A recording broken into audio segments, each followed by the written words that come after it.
Hello বন্ধুরা, আবার চলে এলাম একটি ভিডিও নিয়ে। আজকে দেখাবো লাইন ব্লক হয়ে গেলে কিভাবে সেটাকে পরিষ্কার করে আবার জল ভালোভাবে আসে সেটা দেখাবো। দেখতেই পাচ্ছেন এই লাইনটা ব্লক হয়ে গেছে। এই লাইনটাকে পরিষ্কার করতে হবে। প্রথমে আমি যে লাইনটা ব্লক হয়েছে ওই লাইনের এন্ডে গিয়ে চাবিটা বন্ধ করে নেব। দেখতে পাচ্ছেন আমি চাবি বন্ধ করছি।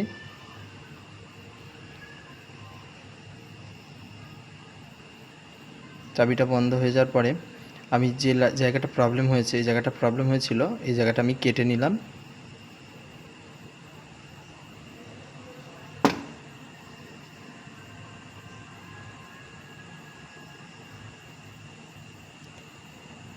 এই ভিতরে নোংরাটা রয়েছে, ঠুকছিলাম পড়ছিল না। আমি এটাকে ভিডিওটাকে করে আমি কেটে বার করে আবার নতুন করে জয়েন্ট করে দিয়েছি। জয়েন্ট করার পরে এরকম কাজটা এরকম পরিষ্কার হয়ে গেছে।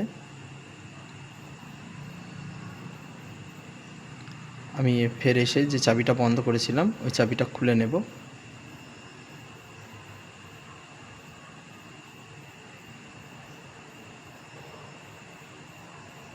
খুব সুন্দরভাবে কলে জল চলে এসেছে, দেখতেই পাচ্ছেন।